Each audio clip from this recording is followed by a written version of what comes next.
আসসালামু আলাইকুম বন্ধুরা, আশা করি সব ভালো আছেন। আলহামদুলিল্লাহ আমিও ভালো আছি। আপনাদেরকে স্বাগত জানাচ্ছি আমার নতুন একটি ভিডিওতে।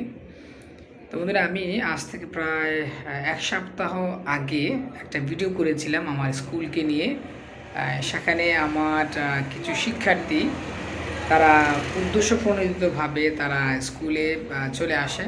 আসলে আমাদের অনেক গার্ডিয়ানরা আছেন যে তারা এই ব্যাপারে কোনো খোঁজখবরে নাই, তারা একেবারে উদাসীন। তো এই বিষয়টা নিয়ে আসলে আমি তাদেরকে একটু সচেতন করার জন্য বলছিলাম যে আসলে আপনারা একটু খোঁজখবর নেন যে আপনাদের বাচ্চারা সকালবেলা কোথায় আসে, কার কাছে যায়, কোথায় প্রাইভেট পড়ে।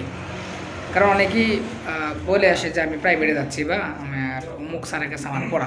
যে বিষয়টা আমি বলতেছি সেটা হচ্ছে যে আমি যখন তাদেরকে ধরলাম যে আসলে তোমরা এত সকালবেলা কেন স্কুলে চলে আসছো, তোমরা কার কাছে পড়াশোনা করো বা কে তোমাদেরকে পড়ায়, তো তখন তারা আমাকে যে উত্তরটা দিল যে আসলে তারা কারো কাছে পড়ে না, তারা আগে গিয়ে চলে আসছে বা অন্য যে কোনো একটা রিজন আছে। এটা অবশ্যই আপনারা বুঝতে পারতেছেন যে আসলে কী থাকতে পারে।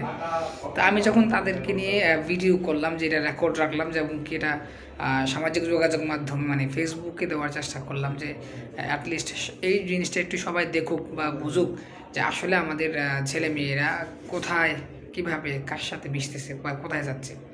তো এটা যখন আমি মিডিয়াতে দেওয়ার পরে একটা মিশ্র একটা অভিজ্ঞতা আমার হয়েছে, যেটা আসলে আপনারা সবাই কম বেশি জানেন।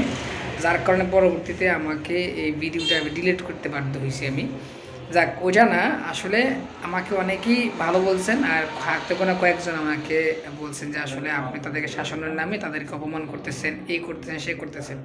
তো এখন যে বিষয়টা হলো সেটা যে গত বৃহস্পতিবারে, এই বৃহস্পতিবারে, যে এই মেয়েটার সাথে এবং কি আরও যে ছেলেটা ছিল, ছেলেটা আমি নাই বললাম, যে এই যে মেয়েটা ছিল, এই মেয়েটার সাথে আরও 4জন মেয়ে তারা স্কুলে আসার পরে আপনার তাদের বই খাতা স্কুলে আছে কিন্তু তারা নাই।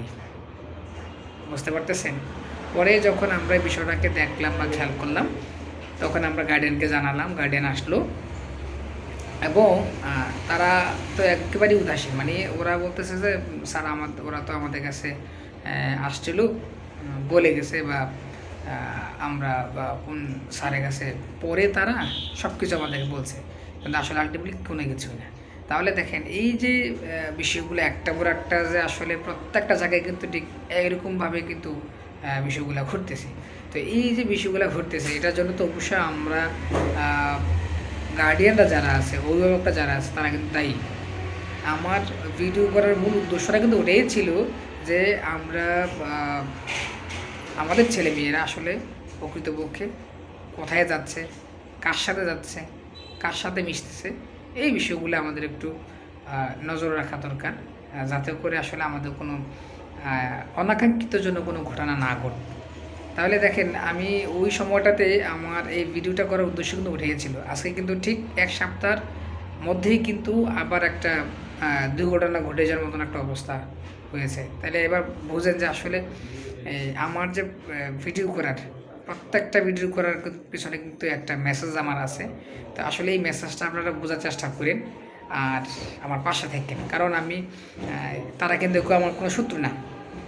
তাদের মাধ্যমে কিন্তু আসলে আমি আমাদের যে অভিভাবক যে বৃন্দ আছেন, তাদের কাছে আমার এই মেসেজটা দেওয়ার মূল উদ্দেশ্য কিন্তু এটাই, যে অন্তত আপনাদের সন্তানদেরকে একটু নজরে রাখেন, খেয়ালে রাখেন যে আসলে আলটিমেটলি তারা কী করতেছে, কোথায় যাচ্ছে, কার সাথে মিশতেছে। তো সবাই ভালো থাকুন, সুস্থ থাকুন, আর যে কোনো জিনিস নেগেটিভলি না নিয়ে পজিটিভলি নেওয়ার চেষ্টা করুন। দেখা হচ্ছে পরবর্তী কোনো এক ভিডিওতে। আল্লাহ হাফিজ।